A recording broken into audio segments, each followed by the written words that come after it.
Terus kakak saya langsung bilang, udah sini Dit, tidur, peluk sama teteh. Kakak saya kan saya manggilnya teteh. Pas begitu dipeluk, kok rasa-rasanya tuh baunya kayak bau-bau apa tanah-tanah basah gitu. Jadi begitu pas saya melek, posisi saya udah di tengah hutan. Iya. Tapi di rumah lu itu ada hutan? Nggak ada. Tiba-tiba jadi sosok yang besar, sosok besar, hitam. Oh hitam maaf ya. Nih, iya. dadanya tuh turun.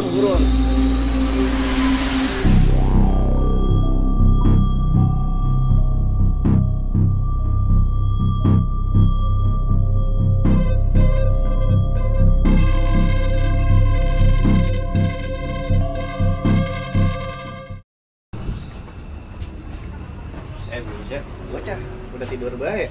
Woi, bangun. Woi, buset baru jam berapa udah tidur aja? Kagak jaga emang lu? Masih lu ganggu aja lu bang lo. Gua lagi libur hari ini bang gua. Lagi manjain diri nih gua. Biasa ini ada tamu gua ini mau cerita-cerita horor. Iya katanya lu hari ini pada mau cerita horor ya. Makanya gua nungguin di pos ini. Oh, nih namanya Adit. Bang. Siap. Adit bang. Adit. Sama ya sama lu ya namanya? Sama sama gua. Dia mau menceritakan kisah yang terjadi pada diri dia, mistis. Kayak kemarin bocah itu. Kayak kemarin biasa kita di sini memanggil tuh bukan cerita tapi orang yang ngalamin sendiri. Oh, kehidupannya real itu. Real dia pernah ngalamin. Ya. Jadi itu yang mau lo ceritakan itu kejadiannya di mana itu? Kejadian awal mula saya bisa peka sama hal-hal seperti Nggak, kejadian ini yang mau lo ceritakan itu di mana? Lo nggak tahu Kejadian gitu? yang lebih banyak tuh kejadian lebih creepy itu lepas jaga jadi security, Oh, jadi di salah security. satu pabrik. Oh, lo bikin kopi dulu aja biar kita enak, biar mata lo kagak ngantuk itu belekan. Iya benar bang. Iya. Gua pesen kopi dulu ya. Iya. Kasih kopi. Kopi hitam ya bang. Oh, Iya. siap. Jangan lupa, jangan manis-manis buat gua. Oke, teman-teman, malam ini kita kedatangan tamu yang kebetulan namanya sama gua, Adit. Nah, di sini dia akan menceritakan sebuah kisah misteri, kisah mistis yang dialami sendiri, tepatnya pas ketika dia jaga di tempat dia bekerja. Oke, Mas Adit apa Bang Adit ini? Adit aja. Oke, Dit. Siap. Lu bisa langsung ceritakan kisah lu yang menurut lu untuk diperdengarkan atau ditonton sama teman-teman semua. Itu kejadiannya gimana itu? Iya. Selamat malam semuanya. Perkenalkan, nama saya Aditya Saputra. Saya pertama kali mengalami hal-hal mistis waktu pada saat saya masih kecil. Oh, dari kecil juga udah mistis gitu? Udah, waktu itu jadi saya pun baru-baru paham tuh pas begitu setelah kejadian pertama kali itu. Jadi dia bilang katanya saya lebih peka terhadap hal-hal seperti itu. Ada satu disebut ya bisa dikatakan dia orang pintar lah gitu, ustadz di daerah saya.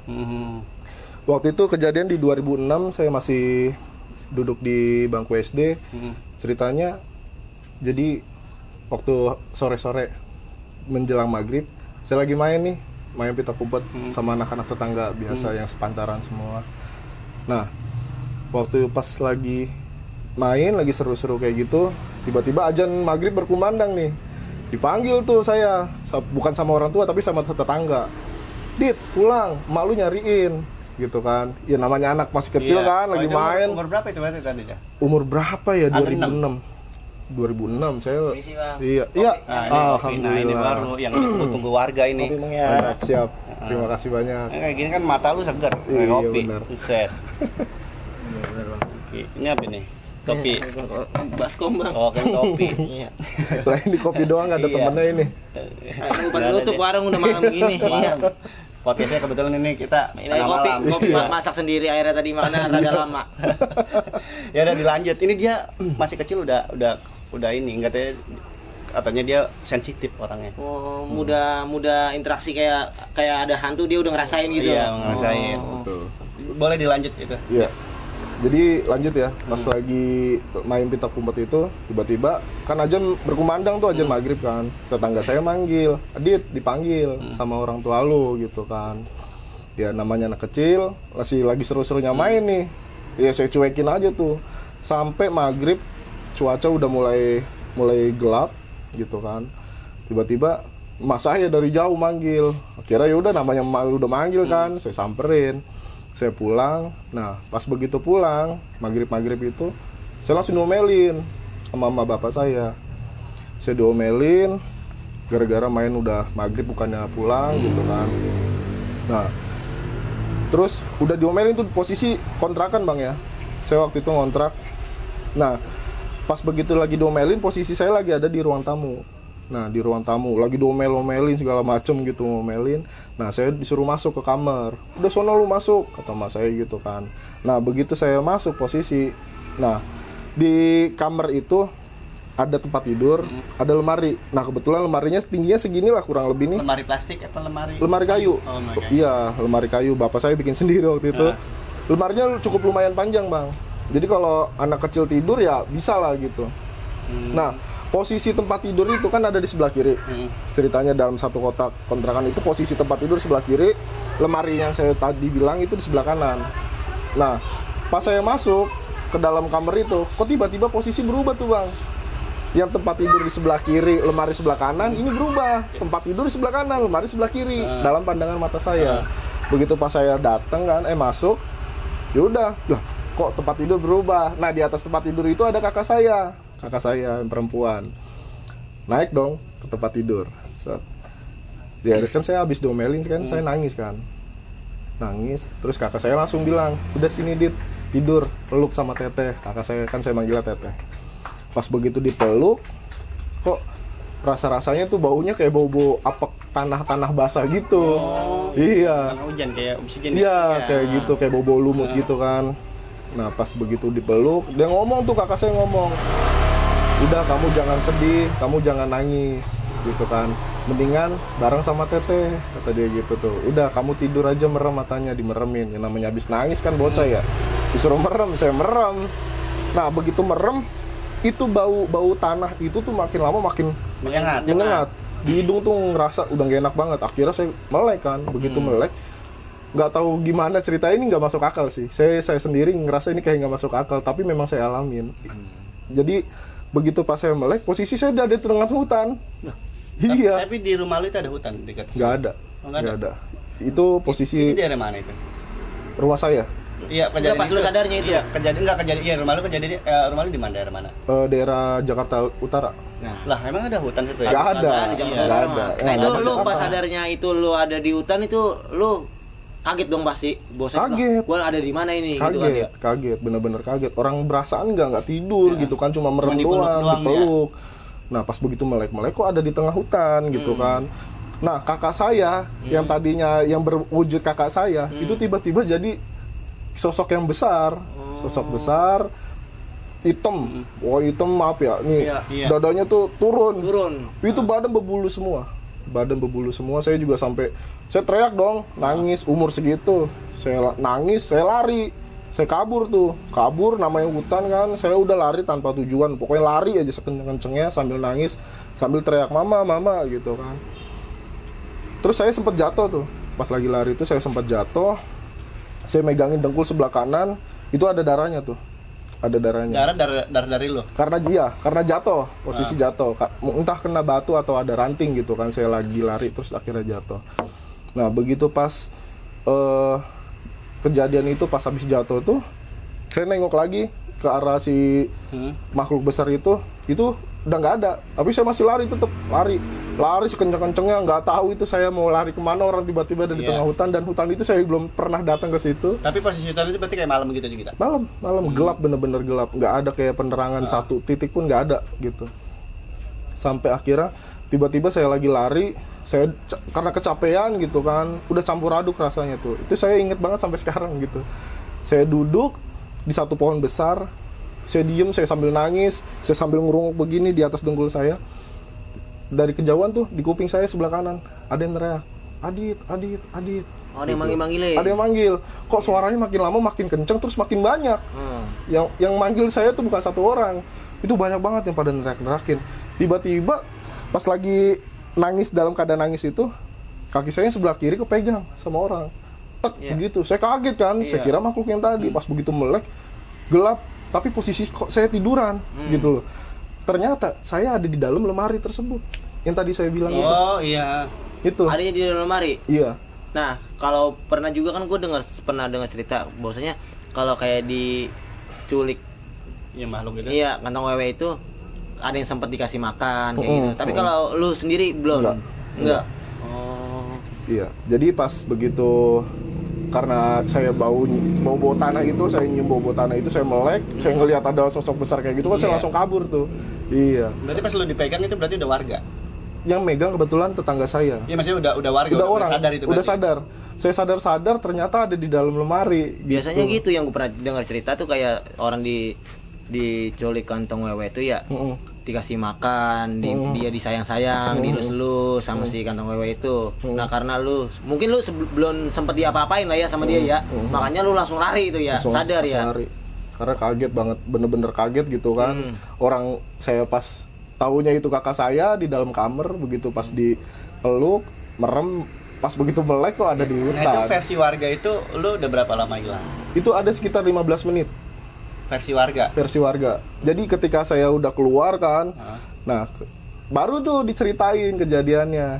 Jadi saya kata mama saya ya, saya masuk ke kamar, ya udah, mama saya ngelihat saya pas lagi pada saat diomelin itu mata saya merah, merahnya kayak merah-merah baru bangun tidur gimana sih gitu kan, bener-bener kayak perih lah mata tuh kayak merahnya. Itu masuk dalam keadaan mata merah, muka marah. Mama saya juga bingung. Kok si Adit abis diomelin marah? Biasanya tuh nggak pernah sampai marah mukanya. Masuk ke kamar ceritanya. Nah, yang saya lihat ada kakak saya di atas tempat tidur itu, ternyata kakak saya belum pulang pada saat itu. Kejadian itu kakak saya belum, ya mungkin lagi main ya, saya lupa waktu itu tuh. Nah, saya diceritain, pas begitu mama saya masuk nyuruh saya mandi, kok nggak ada.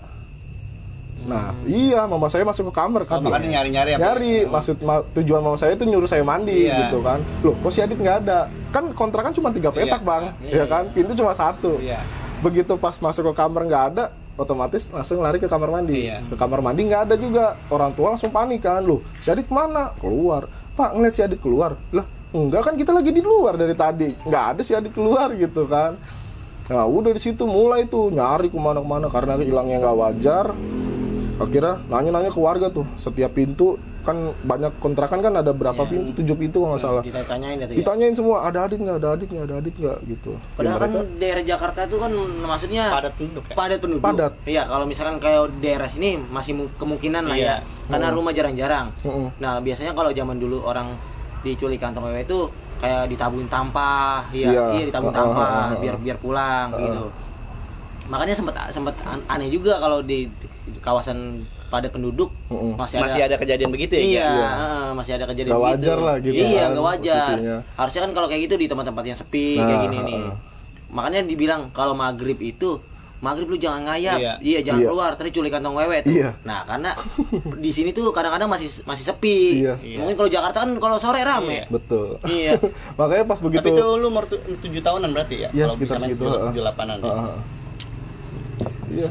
Serem juga lah ya berarti ya? Ya lumayan. Nah, berarti dari situ baru lu ke orang pintar? Enggak, jadi pas begitu cerita nih, ditanya sama ada satu orang pintar itu yang namanya Kong Juki waktu itu. Oh iya, orang bisa dia itu. Alhamdulillah udah nggak ada. Oh, udah. Iya. Jadi Kong Juki itu nanya. Nggak ada, alhamdulillah. Bilang aja, udah nggak ada. Iya. Kalau alhamdulillah udah nggak ada. Berarti emang diharapin. Ngarepin berarti bro, kalau kayak gitu. Iya. Payah juga lo. Alhamdulillah udah nggak ada. Ya. Iya. Kong Juki. Almarhum ya biar masuk surga lah. Jadi pas begitu ditanya kan, emang kemana tadi gitu kan? Ditanya ya, saya ceritain gitu yang tadi saya cerita. Saya masuk ke kamar, ada kakak saya dipeluk gitu kan. Terus ditanya. Sama dia di Rukiah di situ? Enggak, masih ditanya-tanya dulu. Pas udah gitu, dia nanya, di posisi hutan di mana ya? Saya nggak tahu, saya belum pernah ke hutan gitu kan. Nah, sempat saya jatuh. Ternyata pas begitu saya lihat dengkul, itu ada bekas, ada. Iya. Dan itu masih ada basah, bener-bener basah. Dipegang pun masih sakit gitu. Padahal kondisinya lu dalam lemari lah ya. Posisi dalam lemari gitu. Nah, pas begitu itu kan, masalahnya kakak-kakak saya kan, saya waktu itu masih ada kakak saya belum kerja. Kakak lu masih ada ini? Kakak saya masih ada. Masih ada, berarti dia saksi hidup lah ya ibaratnya. Saksi hidup. Nah, kalau sekarang lu jawab alhamdulillah nyambung. Nyambung. Iya, alhamdulillah masih ada. Iya. Kalau tadi lu nggak nyambung gitu tadi. Saksi nah, hidup terus kakak pas saya. itu apa dari keluarga lo? Iya, kakak saya sampai kan ada. Jadi di kontrakan itu tuh kamar mandi doang, Bang, nggak ada WC-nya kan. Jadi WC tuh ada WC umum. Itu sampai WC umum tuh hancur, Bang.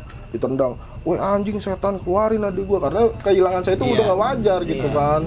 Nah yang megang kaki saya itu kan tetangga saya perempuan kan, itu udah sempet ngebuka lemari dan nggak ada saya. Udah sempat ngecek lemari itu. Sempat ngecek gitu. Nah jadi pas begitu udah ketiga kalinya dia udah sempat ngebuka, penasaran gitu si Adit kemana. Karena gitu. soalnya di kamar lah ya. Soalnya di kamar dan posisi tempat tidur itu tuh nggak ada ini dipan, nggak ada dipan, nggak pakai dipan, jadi kasur langsung lantai gitu. Jadi nggak ada kolongnya kan. Kondisi waktu pas kehilangannya itu sore maghrib. Oh bener, berarti bener ya maghrib ya. Bener-bener abis maghrib. Lu tuh tadinya niatnya mau bercanda lah sama kakak lu ya, mungkin ya, makanya lu ke kamar gitu kan. Karena abis diomelin. Dia habis diomelin dia lari ke kamar. Oh iya. Lu masih ngantuk sih. Bukan, tadi gue lagi beli kopi. Oh iya. Gue lagi beli kopi soalnya. Makanya gue nanya tadi lu diculiknya sore atau apa? Bener berarti sore. Iya. Gue lagi beli kopi tadi soalnya. Iya. Maghrib. Jadi dia begitu, dia pulang diomelin, emaknya tuh ngeliat dia masuk ke kamar, pas mau disuruh mandi lah, ini bocah kagak ada gitu. Nah di situ Bu ramenya 15 menit ya. 15 menitan. Karena setelah itu dari keluarga gimana? Dari keluarga apa dari orang pintar, kan sempat ketemu orang pintar dikasih apa ibaratnya kodam. Kodam. Bukan. Awah dikasih apa? Pelindung. Iya. Sama besi ya. Dikasih ini dia penjaga. Waktu itu tuh langsung didoa-doain, terus dilihat sama si Kong Juki tersebut almarhum. Dia bilang katanya ini anak nih peka nih terhadap hal begitu. Dan bukan orang sembarangan berarti. Dan makhluk-makhluk tuh katanya seneng gitu. Jadi pada saat maghrib itu kan orang tua dulu bilang kalau maghrib itu kan setan banyak yang pada keluar gitu kan. Nah ngelihat saya diomelin, ini setan nggak seneng. Berarti itu penghuni daerah situ juga? Apanya? Yang ngegangguin lo. Iya, karena memang posisi saya itu di kontrakan itu satu RT ada satu kuburan kober. Itu kuburan udah lama juga, kuburan tua. Jarak sekitar 100 meter dari rumah. Katanya posisi meter dekat banget ya? Dekat banget, 100 meter. Dari sini ke itu tembok. Iya, ke tembok gitu. 100 meter itu. 100 meteran dari rumah. Terus lu main di situ gitu. Katanya penghuni situ. Jadi gue sering namanya kuburan udah lama kan, jadi nggak angker kan gitu. Banyak warga mondar-mandir juga lalu lalang. Ini daerah mana itu berarti? Daerah Kebantenan, Jakarta Utara. Oh, Bantenan ya. Cilincing. Iya. Situ. Terus udah gitu akhirnya kan dibaca-bacain doa lah gitu biar nggak ada yang ngikut lagi. Si almarhum itu Kong Juki udah ngedoain, terus dia bilang katanya nih bocah peka nih terhadap hal kayak gitu. Ya udah kan, nah, ya cuman dari orang tua bilang katanya kalau bisa dijagalah, dihilangin, jangan sampai kejadian seperti ini lagi gitu, takutnya nanti kedepannya malah bahaya buat dia gitu kan. Nah udah tuh semenjak kejadian itu terus sampai akhirnya ketemu dewasa kan. Banyak tuh saya sering ngeliat gitu kan, ya cuman ngelihatnya dalam pandangan mata saya tuh nggak ada yang menakutkan gitu, maksudnya kayak orang biasa gitu, cuman tiba-tiba hilang gitu, tiba-tiba hilang gitu doang. Lebih serem ngeliat lu, kalau lu lebih serem ngeliat DC ya berarti ya? Iya. DC pinjol kan serem kan ya? Tiba hantu kan ya? Karena menurut lu hantu tuh udah biasa. Hantu udah biasa. Kalau DC pinjol ngeri lu ya? DC pinjol ngeri. Malah ngumpet malah ya. Nah, menghindar. Terus apa? Lu kan tadi cerita di awal tuh security penjaga. Nah itu di horornya di mana? Ini kan masih kecilnya nih. Iya, ini masih kecil, lu dibawa di kantong wewe nih.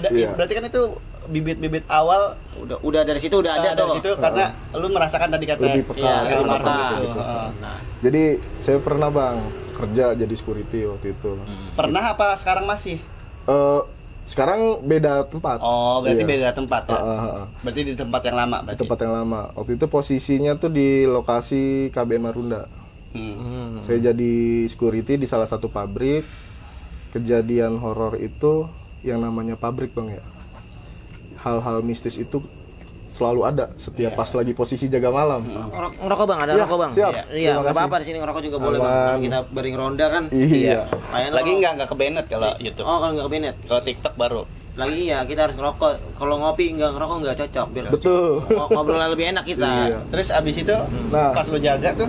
Jadi ada cerita-cerita yang menurut saya sendiri tuh creepy banget ya. Iya. Jadi pas waktu masuk malam ceritanya tuh. Saya jaga berempat, satu shift. Ada di pabrik itu ada 2 pos. pos 1 dan pos 2. Pos 2 tuh posisi di belakang. Dan pos 2 itu lebih apa ya? Lebih pintunya itu gerbangnya ya udah tertutup karena nggak ada aktivitas lagi. Yang lebih sering tuh di pos 1 gitu.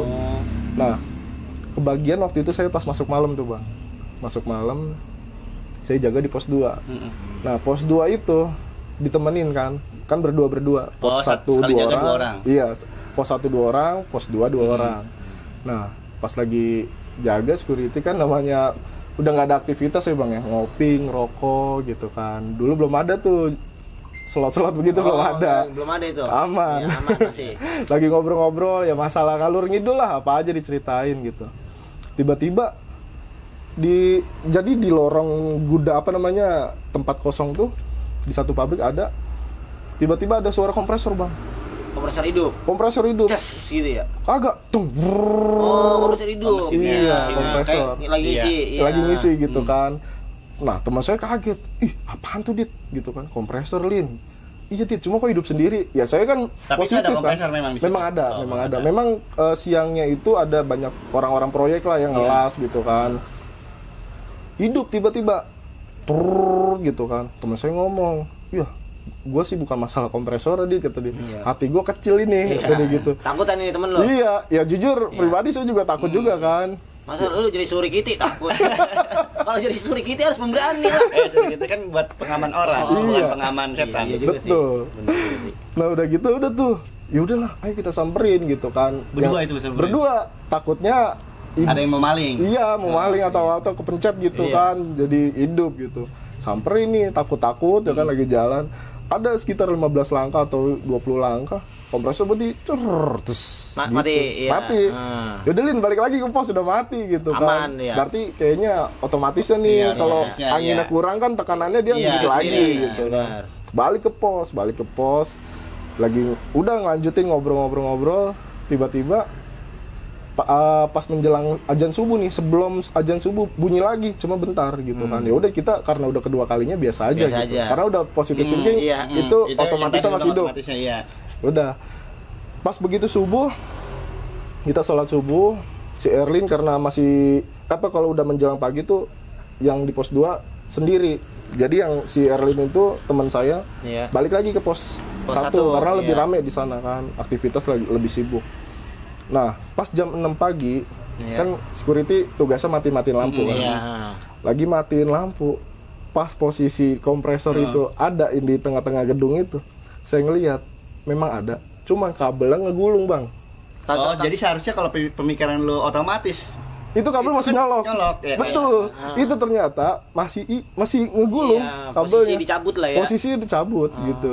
Dan memang nggak ada orang sama sekali gitu karena posisi gerbang kan dikunci gitu kan. Bagus semalamnya lu nggak samperin lah ya. Nah, yang keduanya enggak, pas dia udah dapat 15 langkah mati. Iya.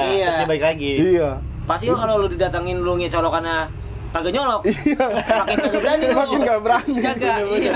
Makin kagak berani lu jaga gue tebak pasti. Serem. Iya. Besok-besok gue jangan di pos 2 dah. Karena bagusnya itu mati sendiri dia. Iya. Bener. Nah, kejadian itu nggak saya ceritain Bang. Gak si Erlin tuh teman saya. Karena memang jujur dia penakut banget gitu kan. Udah tuh saya nggak cerita kayak yang lain-lain juga. Ya karena saya mikir ya udah biasa lah kayak gini gitu kan. Udah tuh. Terus pas begitu saya masuk malam lagi, posisi saya jadwalnya ada di pos 2 lagi. Jadi posisi ini ya bentuk pos ya. Bentuk pos itu kayak loket rumah sakit Bang. Jadi kan ada kaca ya. Ada kaca. Terus depan kaca tuh kayak ada apa namanya penyangga lah buat nulis gitu kan. Nah saya posisi duduk di depannya tuh. Jadi saya setiap malam berdiriin handphone, iya kan, main handphone gitu sambil begini tangannya. Lagi pas nonton video, itu kejadian jam 11 malam Bang, belum tengah malam banget lah ya, jam 11. Masih sore lah ya jatuhnya ya. Pas lagi jam 11 malam itu, tapi suasana udah sepi tuh Bang, sepi. Udah nggak ada aktivitas lah. Nggak ada aktivitas sama sekali. Memang jam 5 sore tuh pabrik di belakang tuh pos 2 udah. Berarti dia pabrik itu nggak 24 jam. Yang pos 1 24 jam. Oh. Iya. Yang pos 2 cuman satu shift aja lah ya. Satu shift sampai jam 5 doang. Jam 5 doang. Iya. Nah, pas saya lagi main handphone itu, posisi udah sepi banget kan. tiba-tiba ada suara kejauhan bang, jalan kayak orang jalan kayak rame-rame. Tapak langkah. Iya, tapak langkah orang jalan gitu. Terus makin lama makin deket suaranya, kok makin kedengaran kayak ada lah ilallah lah ilallah. Orang mau nguburin. Iya, makin deket ini, makin deket. Saya lagi begini kan, lalu saya bangun. Kata saya ada yang la ilaha illallah. Ya? Saya bangun bang, saya bangun. Saya ngelihat kan posisi pos kan agak tinggi ya, ngelihat jalan jadi turun ke bawah. Saya ngeliat ke bawah, bener bang, ada orang 4 bawa keranda mayat. Itu kerandanya bener-bener kayak bener-bener gimana sih orang-orang bawa orang lagi. Iya, ada gitu. Kembangnya segala macem. Ngelihat itu loh. Ngelihat semua orang, ada 4 orang doang sih yang bawa gitu kan, pakai peci gitu. Cuma pandangannya lurus ke depan. Kata saya, mau ngubur di mana? Kata saya gitu kan malam-malam begini. Udah saya duduk lagi kan. Saya bikin merinding doang. Terus saya baru sadar lah. Iya, ini kan di KBN kata saya. Kawasan mau ngubur di mana? Saya keluar buru-buru bang. Itu dari ujung jalan sampai ujung jalannya lagi. Itu nggak ada apa-apa. Tapi itu orang. Saya ngeliat jelas banget orang. Iya. Berwujud dia namanya ya? Iya berwujud. Iya. Ada suara langkah kakinya juga gitu. Nah itu nggak masuk akal kata saya. Mau ngubur di mana? Ternyata TPU ya kan? Ada. Kalau di kawasan tapi ada Budi Dharma dah. Ada Budi Dharma. Cuma kan jalan bang jam 11 malam. 11 malam. Tapi lu ngeliat wujudnya manusia. Wujud manusia dan mukanya tuh nggak ada yang nengok ke saya gitu pas saya berdiri gitu. Pandangan lurus gitu kayak tanpa mimik gitu iya. Mukanya datar, bawa keranda mayat jalan terus gitu. Itu yang paling serem itu. Ya. Terus ada lagi banyak bang. Masnya lu di situ langsung posisi kaget doang terus kabur apa?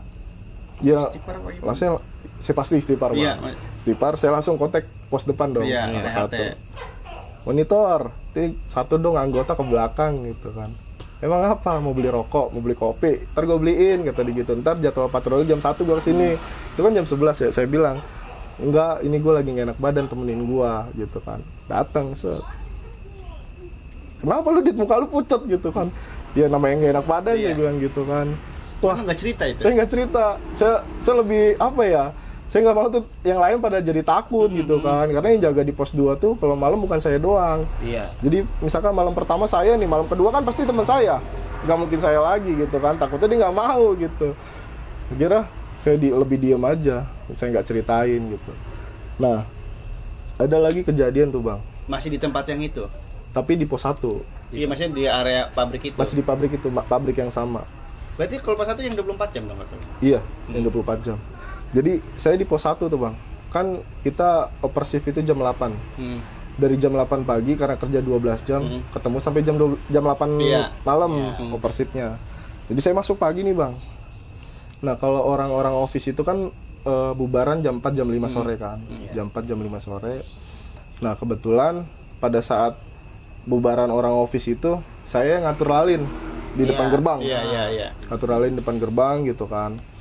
Nah, ada satu manajer sebut aja Bu Ana. Iya.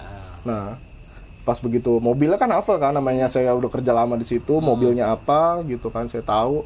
Kebetulan pas begitu keluar, emang Bu Ana setiap keluar dari pabrik tuh selalu nurunin kaca. Iya. Gitu kan, selalu begini nyapa sama security. Oh iya, siap Bu, hati-hati. Udah tuh. Pulang aja kan. Nah udah pada pulang semua orang office, kita duduk santai lagi di pos, bercanda segala macem. Nah jadi di parkiran itu dekat office kan ada wifi bang. Iya kan. Kebetulan paketan udah sekarat nih. Iya kan. Iya saya mau nonton video atau saya mendingan ke parkiran nyari yang gratisan. Saya ke parkiran tuh. Posisi maghrib tuh bang, jam 6:30 lah. Saya lagi main handphone di parkiran memang sepi bang, gitu kan. Tiba-tiba dari pojok sebelah kanan, dari pojok sebelah kanan ada nih jalan nih, set. Saya nengok ke kanan, Bu Ana. Saya bilang, siap Bu, selamat sore, sore gitu kan. Masuk deh ke office, gitu kan, masuk ke office. Udah, saya main handphone lagi, ngelanjutin lagi. Terus saya baru sadar lah. Iya ya. Tadi sore bukannya Bu Ana udah pulang kata saya. Sorenya sempat lu sapa tuh ya? Iya. Loh udah. Saya langsung buru-buru ke pos 1 tuh. Ya kan? Saya sempat ngelewatin office kan. Saya lihat, emang ada lampu nyala gitu kan. Ada satu meja yang lampunya nyala kan. Saya langsung ke pos, saya nanya tuh. Pas begitu saya nanya, kan namanya Jurais ya. lu tadi ngelihat buana keluar nggak? Enggak sih, kata dia gitu kan lu yang di depan. Iya gue ngelihat gitu kan, coba cek deh, kan ada keluar masuk mobil kan, catatannya security, buku manual, dilihat memang mobil tersebut udah keluar gitu kan di jam yang sama yang saya lihat. Oh iya udah pulang. Tadi gue ngelihat ada buana jalan. Yang bener lu. Iya. Nah udah gitu dicek kan langsung kan sama si Jurais tuh, ayo langsung ke office, barangkali memang masih ada buana gitu kan, soalnya jam segitu tuh supir pribadinya udah pada pulang gitu, takutnya mau pulang nggak ada yang nganter kan. Masuk ke office, ya nggak ada lampu yang nyala, memang bukan lampunya dia, tapi memang ada satu orang karyawan yang nggak lupa matiin lampu lah gitu, yang lupa matiin lampu. Udah tuh di situ. Akhirnya karena saya berdua kejadiannya, dia cerita sama teman-teman yang lain, dia cerita sama orang office, rame dah orang office tuh. Yang bener Pak Dit, iya jam berapa? Jam sekian kata saya. Yang bener, iya. Saya jadi takut nih masuk pagi nih kata dia, kan pagi ada satu karyawan yang pagi-pagi banget udah datang. Itu kan lu udah kerja lagi di situ ya. Lu pernah cerita gak sama yang lain, dan yang lain tuh pernah ngalamin juga gitu, seenggaknya digangguin apa gitu? Jadi saya sempat cerita kan, jadi posisi saya udah keluar gitu. Jadi maksudnya lu kan udah nggak di sana lagi nih, jadi pasti pas lagi ngumpul kayak gini, iya gue juga pernah kan pasti ada cerita juga, iya gue juga pernah dihantuin juga jadi gitu. Nggak lu doang ternyata. Ada banyak ternyata. Ternyata dan banyak. Mereka juga semua sama pada diem semua gitu. Jadi sama kayak yang lu alami tuh, kayak kawan-kawan lu yang masih kerja pada sering dihantuin juga. Sering. Jadi kayak ada yang lagi jaga patroli muter nih. Berarti emang serem ya kalau tiba-tiba pabrik ya, kalau malam ya. Pabrik lumayan. Jadi kalau pagi itu sampai sore karyawan manusia, kalau malam lanjut malam shiftnya setan. Setan juga nyari duit juga kali ya. Serem juga ya. Ini cerita ini episode 3 nih serem ini. Serem ini. Kalau kemarin masih kurang. Seremnya semi. Iya. Ini serem ini. Iya, kalau kemarin semi. Wah ya. Dan saya pertama kali ngelihat wujud kuntilanak Bang. Itu pas posisi di pos 2 juga. Pertama kali saya seumur hidup ngelihat kuntilanak jelas depan mata saya. Pas lagi posisi saya di pos 2 itu. Serem juga itu pabrik. Dan yang ngelihat bukan saya doang. Karena kan pos 2 kan kalau malam berdua kan. Saya ngelihat nih posisi, jadi depan pos itu ada tanah kosong, terus ada pohon sengon gitu kan. Iya. Sengon itu beringin ya? Bukan, pohon gonjing. Iya, pohon gonjing. Iya, kayak depan tempat kita nongkrong itu. Iya. Nah, posisi di pohon sengon itu kayak ada jatuh-jatuh batu-batu gitu, pletok-pletok gitu kan. Pas lu nengok. Nah, saya lagi berdua sama teman saya tuh. Iya, si Jurais itu. Pas lu nengok. Pas saya nengok ke bawah kan, itu sih. Ada batu jatuh kali, cari gitu kan, dulu lagi musim-musim batu giok tuh. Bisa jimat nih ya. Pas begitu saya nengok ke atas, astagfirullah, itu posisi pohon sengon kan kayak bentuk Y gitu Bang.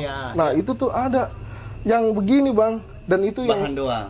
Bukan bahan gitu. Jelas banget itu muka mape Bang ya. Wajahnya itu yang diceritain di film-film hancur pada benar, tapi itu mukanya tuh kayak barangnya perempuan. Masa begitu? Leksek ke dalam. Iya. Dan tangan sama kaki tuh punyanya kaki bebek. Iya. Begini Bang. Merah apa putih? Putih. Putih. Masih aman begini Bang. Dan saya kaget. Si Jurais di bawah nih nengok ke atas ngelihat juga. Aman lo kalau putih. Kalau merah dia sedikit galak dia. Kalau merah agak pedas ya. Iya, kalau merah emang galak dia. Hot dia. Solehot. Jadi gitu Bang.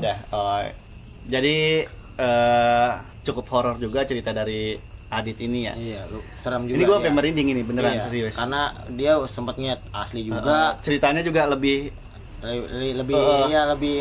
gue jadi bisa meresapi gitu. Benar. Jadi gue bisa ada di posisi dia, serem juga gitu kan. Kayak di posisi dia lagi diculik kantong wewe, ya. Bukan dia diculik sama si Anu, iya. Iya, bagus lu nggak diculik sama ini lo. Kolektor. Miyabi. Film itu. Pasti lu nggak bakal pulang. Iya. Kalau diculik sama dia. Betah. Iya. Betah lu udah pasti.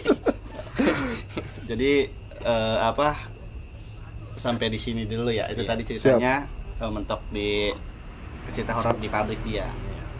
Jadi kita kalau bekerja pun kita harus hati-hati Bang. Kalau kayak gitu. Di mana tempat Bang? Iya. Kita harus berdoa, permisi. Kita harus berhati-hati. Ya, sopan santun itu nggak cuma hanya untuk manusia doang. Di kota aja kejadian ini kan kota rame kan ibaratnya. Iya. Apalagi tempat-tempat sepi ya. Tempat-tempat sepi. Makanya kita harus dimanapun kita berada kita harus sopan.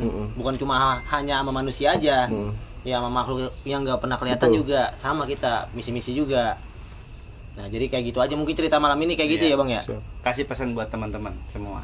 Dimanapun kita berada teman-teman, jangan lupa kita permisi atau kita paling enggak kita baca-baca lah biar nggak ada yang ganggu kita. Sopan. Iya paling enggak gitu kita harus sopan. Bener. Dimanapun kita berada. Oke, sampai ketemu di cerita selanjutnya di Kamis Kabar Mistis. Oke.